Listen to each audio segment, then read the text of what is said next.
다 같이 사도행전 26장 19절에서 21절 말씀 보도록 하겠습니다. 사도행전 26장 19절에서 21절 말씀입니다. 네, 하나님의 말씀을 존중하는, 경외하는 마음으로 다 같이 일어나셔서 사도행전 26장 19절에서 21절 말씀 한 절씩 기록하겠습니다. 19절 제가 먼저 읽겠습니다. 그러므로 오 아그리빠 왕이여, 내가 하늘에 나타난 그 환상에 불순종하지 아니하여 먼저 다마스쿠스 사람들에게 또 예루살렘에서 그리고 두루 모든 유대 지방과 이방인들에게 그들이 회개하고 하나님께로 돌아와 회개에 합당한 일들을 행하여야 함을 보이네. 이러한 까닭에 유대인들이 성전에서 나를 붙잡아 죽이려 하였나이다. 아멘. 잠시 제가 말씀에서 기도하겠습니다. 오늘 말씀의 제목은 하나님께서 기뻐하시는 회개입니다. 하나님께서 기뻐하시는 회개라는 제목으로 하나님의 말씀 나누는 시간 갖도록 하겠습니다. 하나님께서는 모든 사람에게, 저와 여러분들을 비롯하여 모든 사람에게 회개하라 라고 이렇게 명령하시는 분이십니다. 다 같이 사도행전 17장 30절 말씀 한번 보겠습니다. 사도행전 17장 30절 말씀입니다. 사도행전 17장 30절 말씀 같이 읽겠습니다. 사도행전 17장 30절 시작. 하나님께서 이같이 무지하던 때를 눈감아 주셨으나 이제는 모든 곳에서 모든 사람에게 회개하라고 명령하시나니. 아멘. 하나님께서 이같이 무지하던 때를 눈감아 주셨으나 라는 말씀처럼 하나님께서 눈감아 주실 때가 있습니다. 그러니까 하나님께서 몰라서가 아니라 우리가 얼마나 사악한 죄들을 짓고 있는지, 얼마나 나쁜 사람들인지 다 아시면서도 일부러 눈을 감아 주실 때가 있습니다. 이유는 우리에게 회개할 기회를 주시기 위함입니다. 다 같이 로마서 2장 4절 말씀 보겠습니다. 로마서 2장 4절 말씀.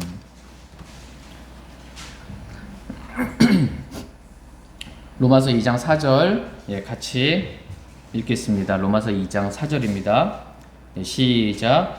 혹은 하나님의 선하심이 너를 인도하여 회개하게 함을 알지 못한 채 내가 그분의 선하심과 관대하심과 오래 참으심의 풍성함을 멸시하느냐.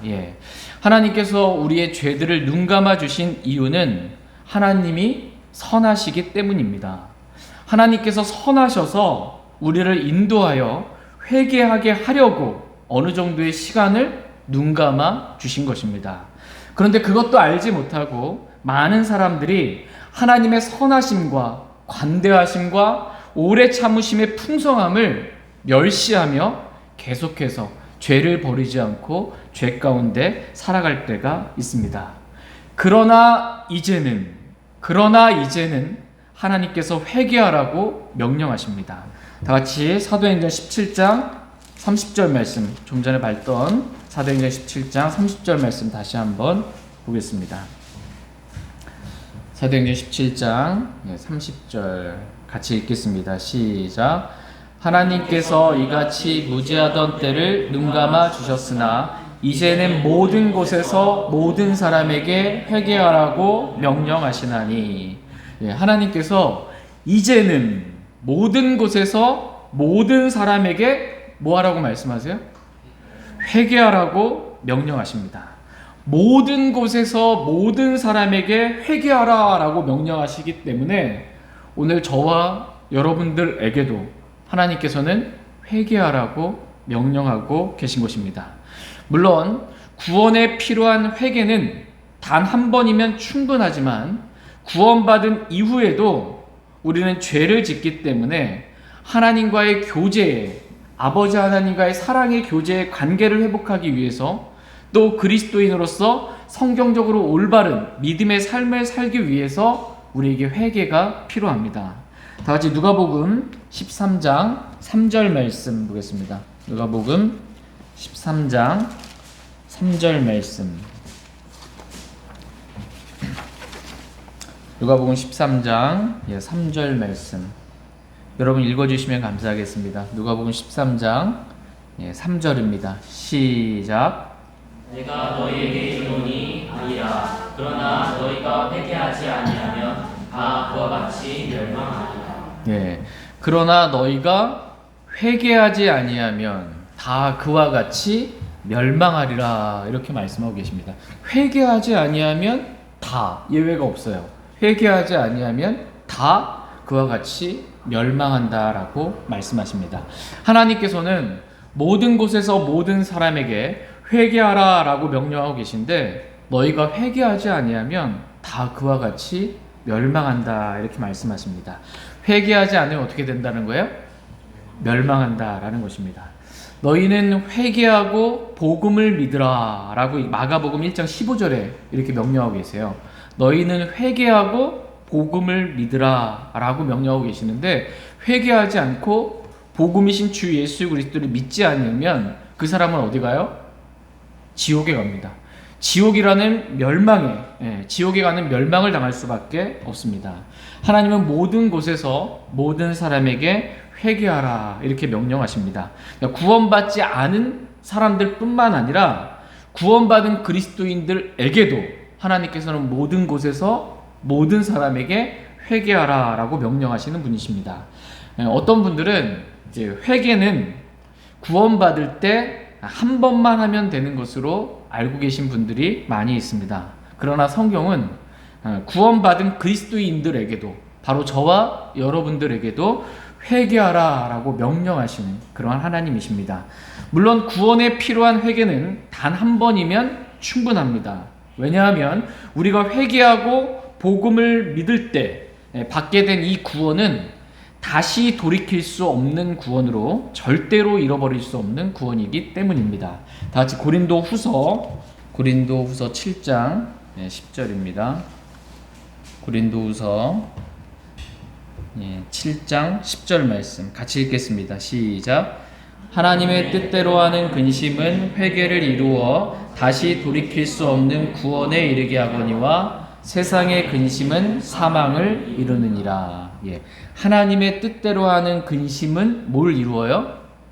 회개를 이루어 다시 돌이킬 수 없는 구원에 이르게 한다 이렇게 말씀하고 계십니다.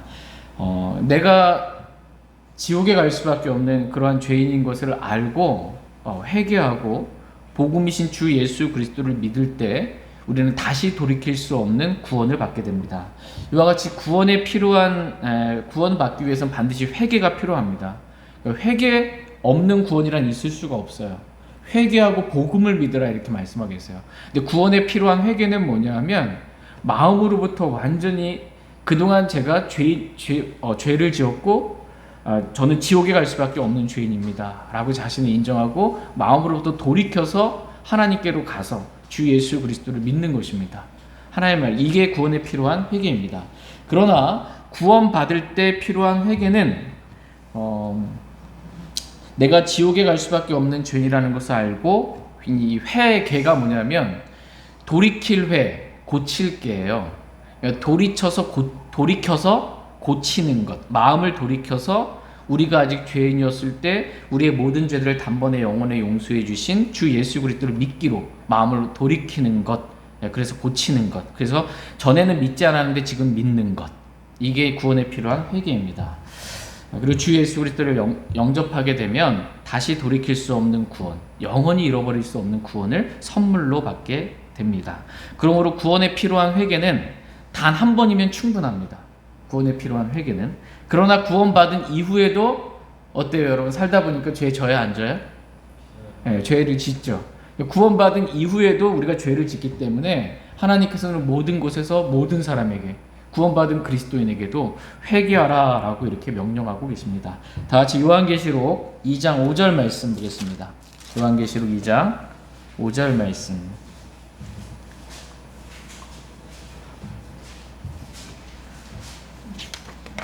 요한계시록 2장 5절 말씀. 네, 같이 읽겠습니다. 시작.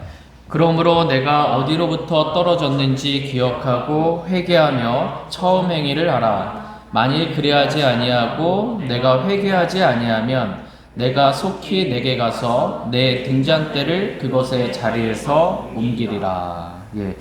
하나님께서 지금 이 처음 사랑을 잃어버린 에베소 교회 성도들에게 지금 말씀하십니다.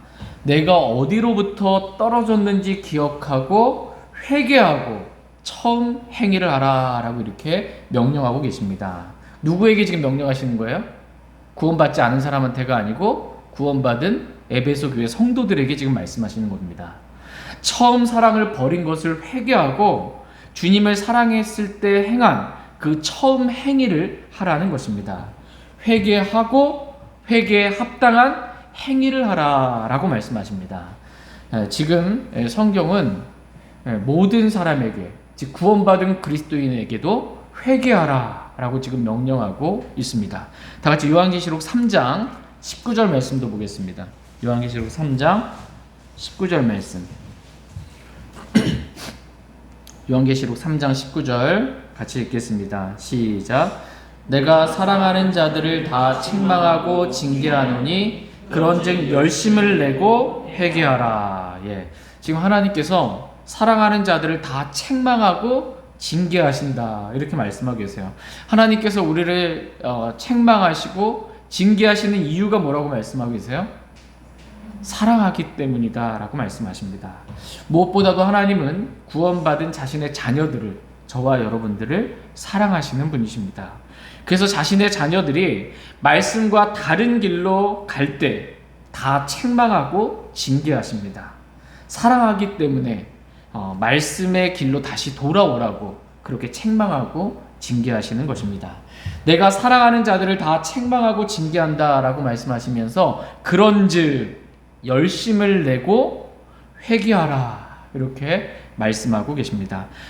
지금 라오디게아 교회의 성도들에게 하시는 말씀이에요. 라오디게아 교회 성도들에게 열심을 내어 회개하라 이렇게 말씀하고 계십니다. 믿음의 행위에 있어서 이 라오디게아 성도들은 믿음의 행위에 있어서 차지도 않고 덥지도 않았어요. 그래서 그러한 그리스도인에게 정말 주님을 뜨겁게 섬기기를 원하기 때문에 하나님께서 회개하라고 지금 말씀하고 계십니다. 하나님께서는 모든 곳에서 모든 사람에게 회개하라라고 명령하십니다. 그러니까 구원받지 않은 사람이든 구원받은 그리스도인이든 모든 사람에게 하나님은 회개하라라고 이렇게 명령하시는 분이십니다. 그러나 너희가 회개하지 아니하면 다 멸망하리라 이렇게 성경은 말씀하고 계십니다. 우리는 여기서 멸망이라는 단어를 보게 됩니다. 멸망이라는 단어의 기본적인 의미는 죽음이에요. 멸망한다. 사람이 멸망한다. 죽는 것입니다. 그래서 성경은 멸망이라는 단어를 둘째 사망인 지옥과 연관지어서 말씀하십니다. 멸망의 의미 가운데 기본적인 게 죽음이잖아요. 사람이 죽었다가 다시 몸의 부활을 입고 신왕자 심판석에서 다시 부활해서 정죄의 부활이에요. 또 다시 죽고 불로수에 던져져요. 둘째 사망이에요. 그래서 이게 멸망하게 된다 이렇게 말씀하고 계십니다.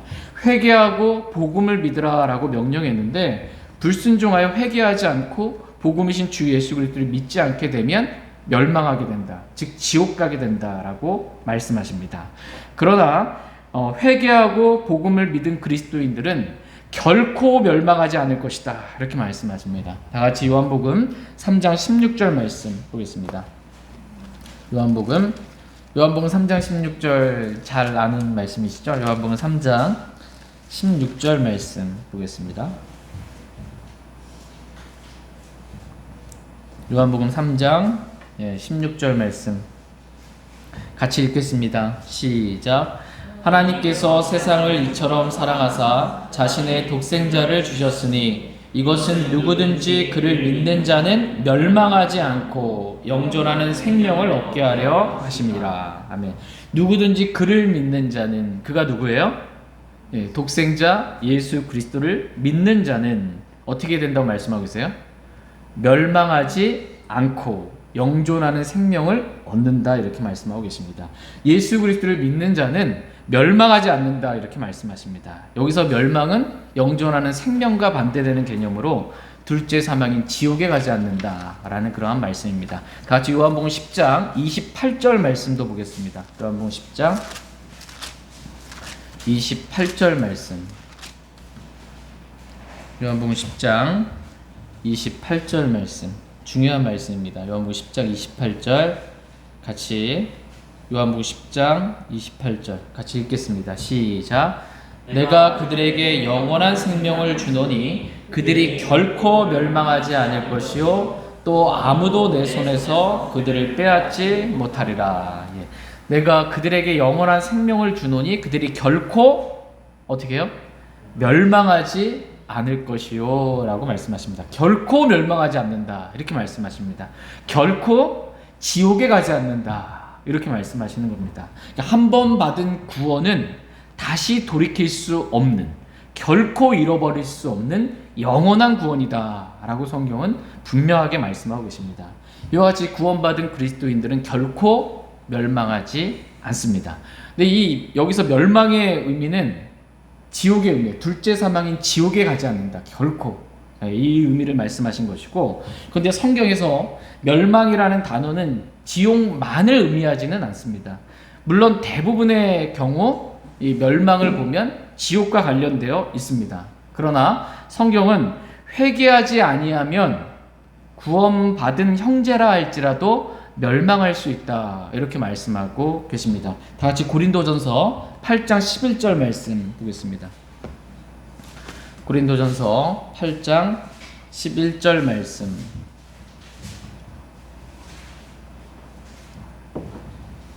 고린도전서 8장 11절 말씀입니다. 고린도전서 8장 11절 같이 읽겠습니다. 시작. 그러면 내 지식으로 말미암아 그 약한 형제가 멸망하리니 그를 위해 그리스도께서 죽으셨느니라. 여기서 보시면 그 약한 형제가 어떻게 된대요? 멸망하리니 라고 이렇게 말씀하고 계십니다. 형제가 멸망할 수 있다라고 이렇게 성경은 말씀하고 계세요. 요한복음 10장에서 분명히 내가 그들에게 영원한 생명을 주노니 그들이 결코 멸망하지 않을 것이요 라고 말씀해 주셨는데, 지금 고린도전서 8장에서는 형제가 멸망하리니 라고 이렇게 어떻게 보면 모순된 그러한 말씀을 기록하고 있습니다. 결코 멸망하지 않는다라고 했을 때 의미는, 요한복음 10장에서의 이 멸망의 의미는 지옥과 관련돼서 말씀하십니다. 결코 지옥에 가지 않는다는 거고, 고린도전서 8장에서는 형제가 멸망한다라고 했을 때 의미는 지옥과 관련된 그러한 멸망이 아니라 더 이상 형제가 그리스도인의 삶을 살 수 없을 만큼 그렇게 멸망하게 되었다라는 것을 의미합니다. 약한 형제가라고 말하자. 약한 형제가 멸망하리니 약한 형제예요. 구원받은 형제. 약한 형제가 멸망하는데 이 약한 형제 뭐가 약하냐? 양심이 약한 겁니다. 양심이 약해요. 양심이 약하고 믿음이 약하다라는 걸 볼 수 있습니다. 그래서 이 약한 형제가 믿음이 있다라고 하는 그 어떤 형제가 우상 알죠? 우상의 전에 앉아서 우상에게 희생물로 바친 고기를 먹는 것을 본 것이에요. 그래서 이 양심이 약한 형제가, 나보다 믿음이 있다라고 하는 형제가 우상은 아무것도 아니기 때문에 우상의 전에 앉아서 우상에게 희생물로 바친 고기를 먹는 것을 보면서 저 형제가 저걸 먹네? 나도 먹어도 되나 보다 라고 하면서 양심은 아니라고 말하는데, 양심을 거슬러서, 양심을 거역해서 그 형제 따라서 같이 우상에게 희생물로 바친 그 고기를 먹은 것입니다. 이렇게 될 경우에 7절 끝부분에 보시면, 7절 고린도전서 8장 7절 끝에 보시면 그들의 약한 양심이 어떻게 됐대요? 더러워졌느니라 이렇게 말씀하고 계세요. 약한 형제라고 했을 때 양심이 약한 겁니다. 양심이 약한 그 형제가 양심이 더럽게 된 것입니다. 왜 더러워졌어요? 우리의 양심은 더럽게 될 수도 있고 깨끗하게 될 수도 있어요. 더럽게 되다가 심지어 화인 맞은, 인두로 지진 것처럼 아무 감각이 없을 수가 있어요. 양심이 원래 센서와 같아요. 그래서 양심이 깨끗하면 센서가 작동이 잘 돼요. 이건 하나님께서 기뻐하시는 일이 아니다라고 양심이 먼저 반응하는 것입니다. 그런데 머리로 자꾸 설득시키는 거예요.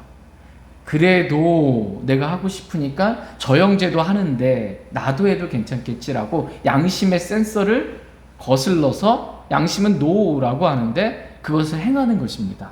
그러면 양심이 더럽게 되는 거예요. 이 더럽게 되는 것이 계속해서 반복되면 양심이 마비가 됩니다. 이거 화인 맞은 인두로 지져진 그러한 양심이 되는 거예요. 이때는 센서가 이제 반응하지 않아요. 예를 들어서 어떤 형제가 술을 마셔요. 근데 처음에는 술을 마실 때 이건 죄인데 잘못인데 그러면 안 되는데 이 양심이 울립니다. 센서가. 근데 그걸 계속해서 거슬러서 해가게 되면 나중에는 한참 지나도 부끄럽지 않게 술 마시는 것에 대해서 또 거짓말하는 것에 대해서 완전히 양심이 무뎌지게 되는 것입니다. 그래서 디모데전서 1장 19절에 보면 믿음과 선한 양심을 붙들라 이렇게 말씀해요. 믿음과 선한 양심을 붙들라. 어떤 자들이 그것을 버리고 믿음에 관하여는 파선하였느니라 이런 말씀이 있습니다. 믿음과 선한 양심을 붙들어야 되는데 이걸 버린 거예요. 그래서 믿음에 관하여는 파선하였느니라. 배가 이렇게 가잖아요. 배가 이렇게 가는데 배가 파선했어. 그럼 배가 어떻게 되는 거예요? 침몰하죠. 멸망하게 되는 겁니다. 양심이 약한 형제가 다른 형제가 하는 걸 보고 내 양심은 아니다라고 하고 있는데 그것을 행한 것입니다. 양심을 거슬러서. 그랬을 때 양심이 약하게 돼서 그 형제가 더 이상 이 믿음의 길을 갈 수 없을 만큼 파선하게 되는 거예요. 이것을 가리켜서 이 형제의 이런 상태를 지금 가리켜서 실족한 상태라고 성경은 지금 말씀하고 있어요. 고린도전서 8장 13절 한번 보세요. 8장 13절 한번 보시면 그러므로 만일 음식이 내 형제를 실족하게 하면 여기서 음식은 우상에게 희생물로 바친 음식이에요. 그것을 내 형제를 실족하게 하면 나는 세상이 서 있는 한 고기를 먹지 아니하여 내 형제가 실족하지 아니하게 하리라 라고 사도 바울이 지금 자신의 믿음을 고백하고 있는 거예요. 우상은 아무것도 아니기 때문에 우상에게 희생물로 바친 고기도 먹을 수 있지만 사도 바울의 믿음의 양심상 다 먹을 수 있어요. 자유로워요. 그런데 이것을 보고 어떤 형제가 실족해서 믿음의 길에 있어서 파선하게 된다면 나는 그 형제를 위해서 세상이 서 있는 한 고기를 먹지 않겠다. 우상에게 희생물로 바친 고기, 그 고기를 나는 먹지 않겠다. 이렇게 고백하고 있는 것입니다. 이렇게 양심이 약한 형제가 실족한 것, 이것을 가리켜서 약한 형제가 멸망하리니 라고 이렇게 성경은 말씀하고 있는 것입니다. 말하자면 이 믿음이 약한 형제, 양심이 약한 형제가 파선하는 거예요. 그래서 더 이상 그리스도인, 의인은 믿음으로 말미암아 살잖아요. 믿음으로 살잖아요, 의인은. 근데 믿음을 버렸고 양심이 이게 파선했기 때문에 더 이상 그리스도인에 합당한 삶을 살 수 없는 상태가 된 겁니다. 그리스도인으로 살 수 없어요. 이걸 멸망했다라고 성경은 표현해주고 있는 것입니다. 근데 이 약한 형제가 지금 누구 때문에 실족했어요? 다른 형제 때문에 실족했잖아요. 우상의 전에 앉아서 희생물을 먹는 그 다른 좀 믿음이 강하다라고 하는 그 형제를 보고 실족해서 걸려 넘어져 더 이상 걸려 넘어진 상태에서 일어나지 못하고 믿음의 길을 걸어가지 못한 멸망한 상태가 된 겁니다. 지금.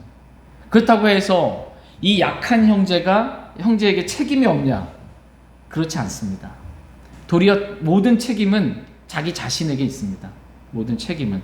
왜냐하면 성경은 모든 그리스도인들에게 믿음과 선한 양심을 붙들라라고 이렇게 명령하셨는데 믿음을 버리고 선한 양심을 버리고 형제가 우상의 전에 앉아서 고기를 먹으니까 희생물을 먹으니까 나도 먹어도 되겠지 하고 양심을 버린 거예요. 그래서 양심이 더럽게 된 것입니다. 누구 책임이에요? 자기가 버린 겁니다. 자기가. 또 이렇게 양심이 이제 더럽혀졌다 할지라도 그리스도의 피는 우리의 더럽혀진 양심을 깨끗하게 하는데 자신이 이러한 죄를 지었다고 하나님 앞에 나가서 자백하면 하나님께서 그리스도의 피로 우리 양심까지 깨끗하게 했는데 이 약한 형제가 자백하지 않는 거예요. 그래서 계속 실족한 상태, 더 이상 믿음의 길을 걷지 못한 멸망한 상태에 있게 된 것입니다. 다 같이 히브리서 9장 14절 말씀 보겠습니다. 히브리서 9장 14절 말씀.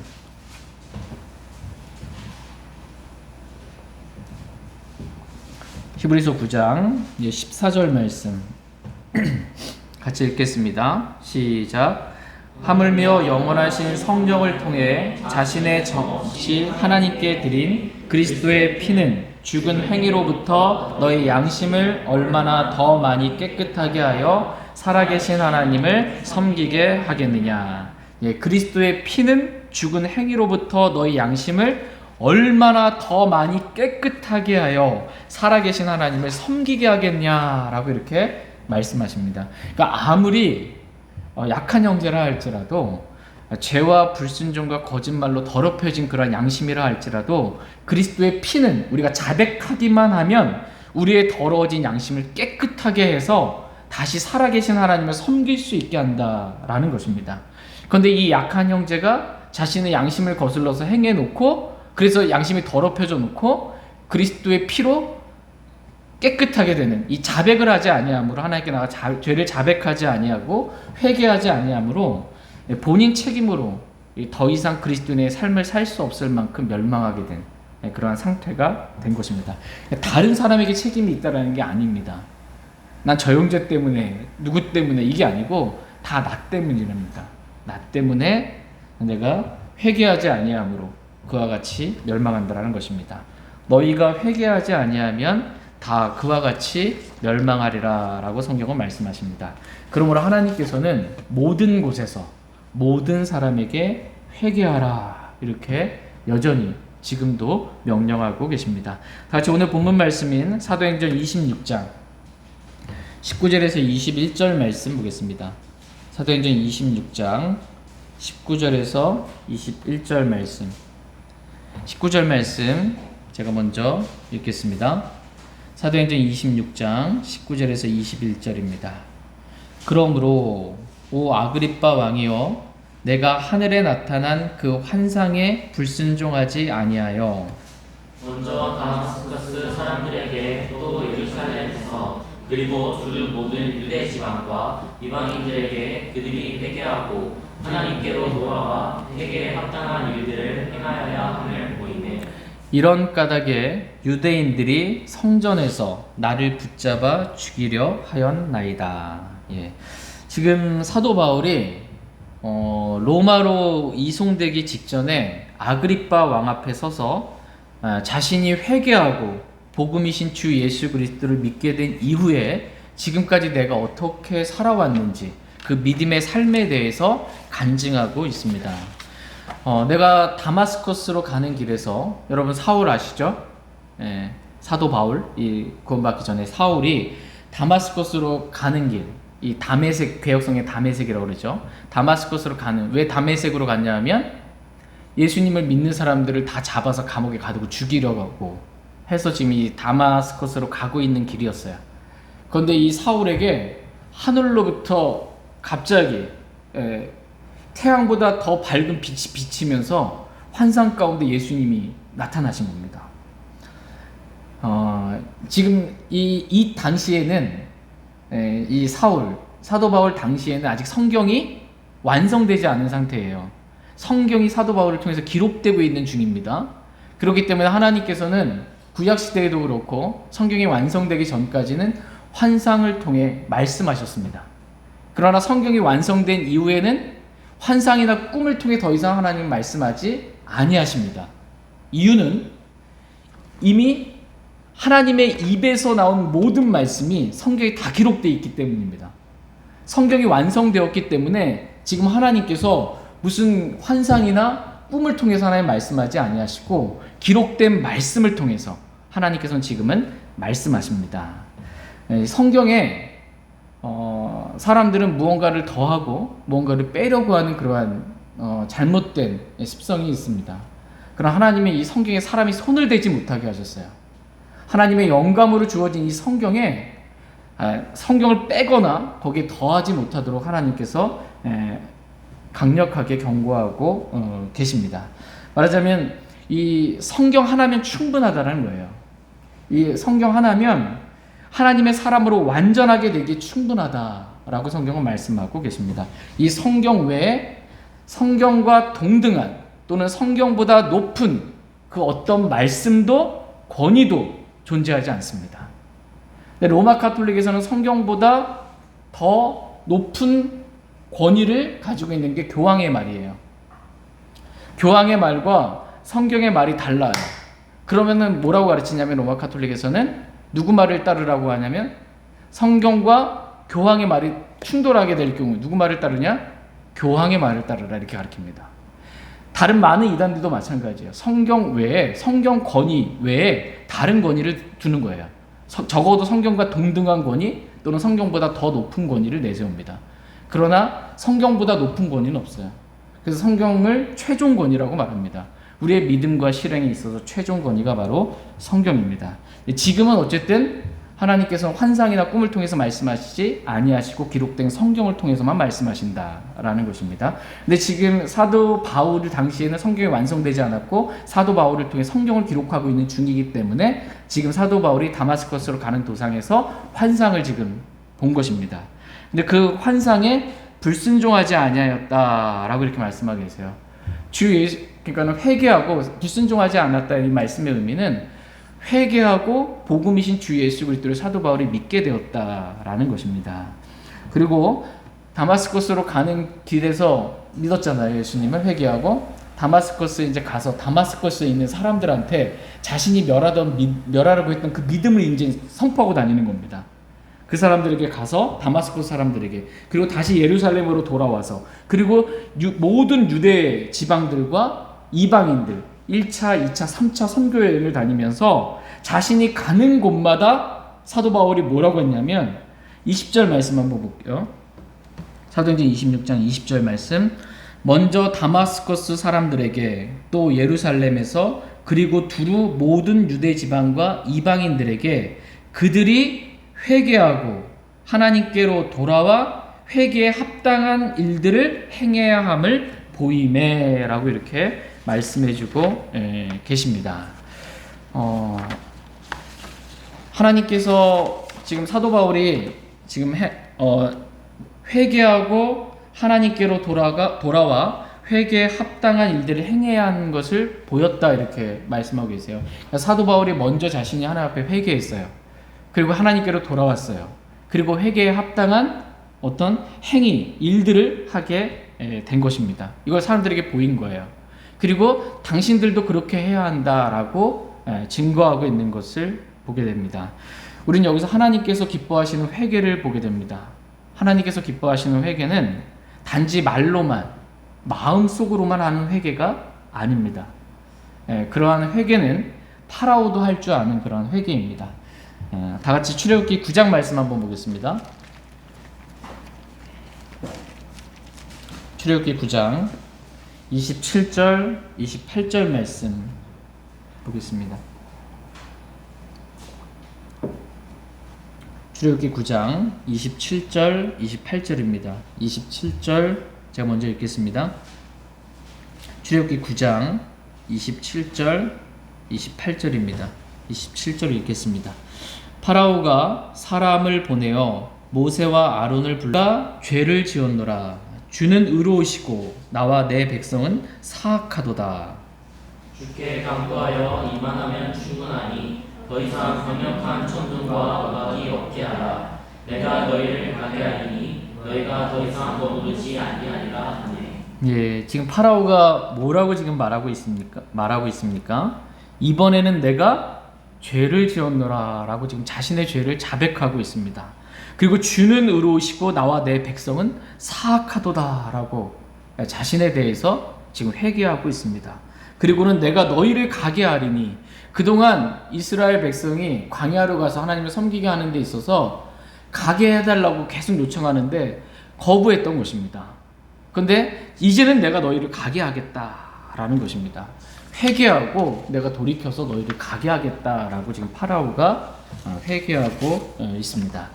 그런데 진짜 파라오가 가게 했을까요? 이스라엘 백성을? 가게 하지 않았습니다. 하나님의 백성 섬기도록 이스라엘 백성이 가도록 하게 하지 않았습니다. 출애굽기 9장 35절 말씀 한번 보겠습니다. 35절 같이 읽겠습니다. 시작. 파라오의 마음이 강팍해져서 그가 이스라엘 자손을 가게 하지 아니하였으니 주께서 모세를 통해 말씀하신 것과 같았더라. 예. 파라오의 마음이 어떻게 됐어요? 강팍해져서 입으로는 내가 죄를 지었다고, 내가 사악하다고, 그리고 돌이켜서 이제 가게 하겠다고 이렇게 회개했지만 결과적으로 이스라엘 자손들을 가게 하지 아니한 것입니다. 이렇게 강팍한 파라오에게 하나님께서 또 기회를 주세요. 또 기회를 주십니다. 하나님께서 기뻐하시는 회개를 할 수 있는 그러한 기회를 주시지만 파라오는 여전히 올바른 회개를 하지 아니하고 8번째 재앙인 메뚜기 재앙을 받게 됩니다. 8번째 재앙인 이 메뚜기 재앙을 받을 때까지 파라오는 계속해서 회개한 거예요. 나름대로 내가 죄를 지었습니다. 이젠 가게 하겠습니다. 나름대로 계속해서 회개를 했습니다. 8번째까지 계속. 8번째에도 지금 또 회개를 합니다. 지금 7번째 우리가 봤고요. 8번째 파라오의 회개를 한번 또 보겠습니다. 출애굽기 10장 16절 17절 말씀 보겠습니다. 출애굽기 10장 16절 17절 말씀 16절 말씀 제가 먼저 읽겠습니다. 이에 파라오가 모세와 아론을 급히 불러 이르되 내가 주 너희 하나님과 너희에게 죄를 지었으니 주제 원하는데 내 죄를 이번에 한 번만 용서하고 주 너희 하나님께 간구하여 이 죽음만을 내게서 떠나게 하라 함으로. 예, 지금 파라오의 마음이 정말 다급해졌습니다. 너무 다급한 마음 가운데 내가 주 너희 하나님과 너희에게 죄를 지었으니 그런즉 이제 원하건대 내가 죄를 이번에 한 번만 용서해 달라고 지금 간구하고 있는 것입니다. 다시는 이런 죄를 짓지 않겠으니 이번 한 번만 좀 제 죄를 용서해 주십시오라고 파라오가 회개하고 있는 것입니다. 어때요? 파라오가 진짜 회개한 것 같지 않아요? 네. 여러분 이런 기도 많이 하지 않아요? 네. 파라오가 진짜 회개했을까요? 그런데 진짜? 결과는 이 8번째 재앙에서도 파라오가 회개한 것처럼 보였지만 이스라엘 백성을 가게 하지 않았습니다.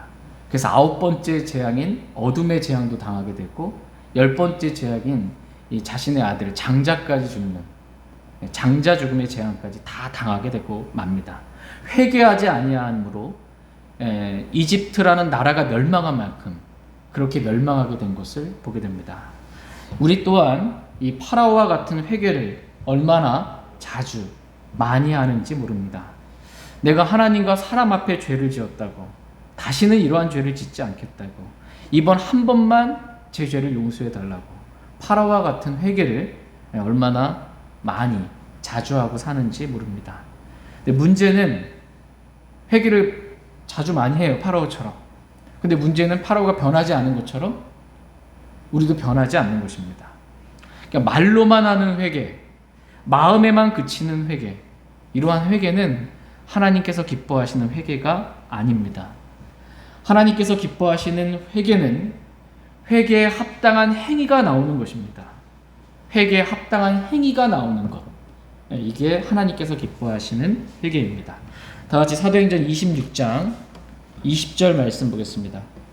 사도행전 오늘 본문 말씀에 사도행전 26장 20절 말씀 다시 한번 보겠습니다. 사도행전 26장 20절 말씀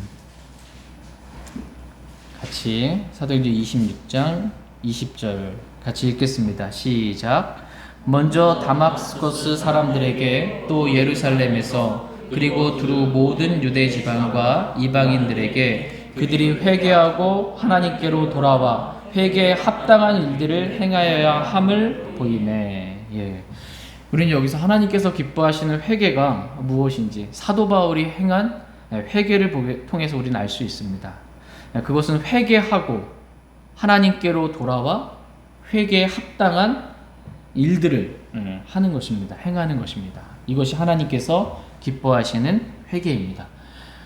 파라오처럼 회개하고 말로만 회개하고 끝나는 게 아니고 하나님께로 돌아오는 겁니다. 돌이키는 거예요. 그리고 회개에 합당한 일들을 행하는 것입니다. 그동안 자신이 잘못 행한 그 일들을 고치는 거예요. 고칠게, 돌이킬 고칠게, 회개입니다. 이렇게 돌이켜서 하나님께로 돌아와 자신의 행위를 고치는 것, 이것이 하나님께서 기뻐하시는 회개입니다. 파라오가 마음으로 죄를 지었다고 회개했지만 자신의 잘못된 행동을 고쳤어요, 안 고쳤어요? 안 고쳤습니다. 이것은 하나님께서 기뻐하시는 회개가 아니다, 이렇게 말씀하십니다. 근데 이 파라오가 고치지 않은 이유에 대해서 성경은 파라오의 마음이 강팍하게 되었기 때문이다 라고 성경은 말씀하십니다. 회개하고 하나님께로 돌아와, 즉 말씀으로 돌아와야 돼요. 말씀이 하나님이셨느니라 이렇게 말씀하고 계세요. 말씀으로 돌아와야 됩니다. 회개하고 끝나면 안 돼요. 하나님께 가지 않고 회개하고 끝나면 안 돼요. 회개하고 하나님께로 돌아와야 돼요. 말씀으로 돌아와서 마음을 강팍하게 하지 말아야 하는데 파라오는 자신의 마음을 강팍하게 한 것입니다. 이 강팍하게 한다, 마음이 강팍하다라는 이 의미가 뭐냐면 시멘트 여러분 아시죠? 시멘트 공구리랑 시멘트 이렇게 하면 그게 딱딱하죠. 여기 딱딱한 데에다가 씨를 심으면 심겨집니까? 안 심겨지죠. 말씀의 씨가 마음밭에 심겨질 수가 없는 상태, 시멘트 바닥처럼 마음이 굳어 있는 상태, 말씀을 받을 수 없는 상태, 딱딱한 상태가 강팍한 상태입니다. 마음이 강팍한 거예요. 마음이 강팍했기 때문에 말씀의 씨가 떨어져서 그의 행위를 고칠 수 있는, 말씀으로 인해 변화받을 수 있는 열매가 드러나지 않게 된 것입니다. 그러면 우리가 이 마음으로부터 돌이켜 하나님께로 돌아와, 즉 말씀으로 우린 돌아와야 돼요. 말씀으로 돌아와서 말씀을 읽고 말씀을 믿음으로 믿는 자 안에 효력 있게 역사하시는 그런 말씀을 통해서 그동안 우리가 잘못했던 행위들이 말씀을 통해 고침받아야 하는 것입니다. 말씀을 통해서 이렇게 행동까지 고침받게 되는 것, 이것이 하나님께서 기뻐하시는 회개입니다. 저희 모두가 이 말씀을 통해서 회개하고 하나님께로 돌아와 우리가 그동안 잘못된 행위들을 고치는 일들까지 하게 되기를 원합니다. 다시 시편 107편 20절 말씀 읽고 오늘 말씀 마치겠습니다.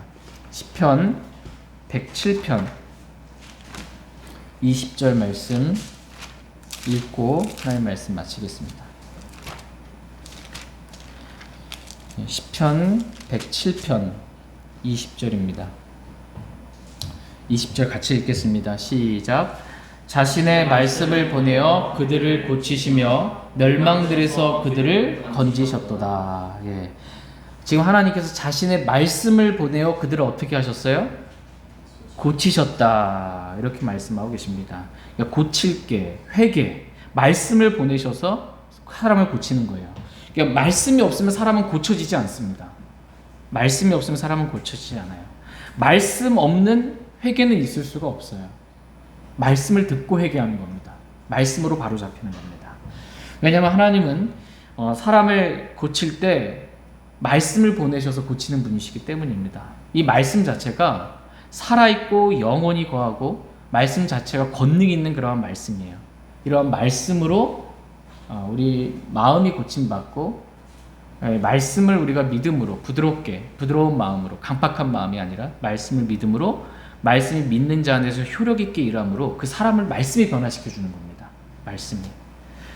그래서 하나님께서는 모든 곳에서 모든 사람에게 회개하라 라고 명령하시면서 말씀을 통해 그들을 고치시는 것을 보게 됩니다. 그래서 그들이 말씀을 통해 고침받음으로 멸망당하지 않기를 하나님은 원하십니다. 저희 모두가 이렇게 말씀을 통해 정말 회개하고 하나님께로 돌아와 우리의 잘못된 행위들까지 완전히 고침받게 되는, 하나님께서 기뻐하시는 그런 회개를 할 수 있는 저희 모두가 될 수 있길 원합니다. 잠깐 오늘 들으신 말씀 기억하시고 개인적으로 주님 앞에 나아가 기도하는 시간 먼저 갖도록 하겠습니다. 저는 오늘 하나님께서 기뻐하시는 회개라는 제목으로 하나님의 말씀을 전했습니다. 우리는 말씀을 통해서 파라오가 얼마나 자주 그렇게 내가 죄를 지었노라 라고 회개하고 있는지 모릅니다. 그러나 파라오의 행동은 삶은 변화받지 못했습니다. 우리들도 마찬가지로 나름대로 파라오와 같은 회개에 그칠 때가 많이 있습니다. 내가 잘못했습니다. 이번 한 번만 용서해 주십시오.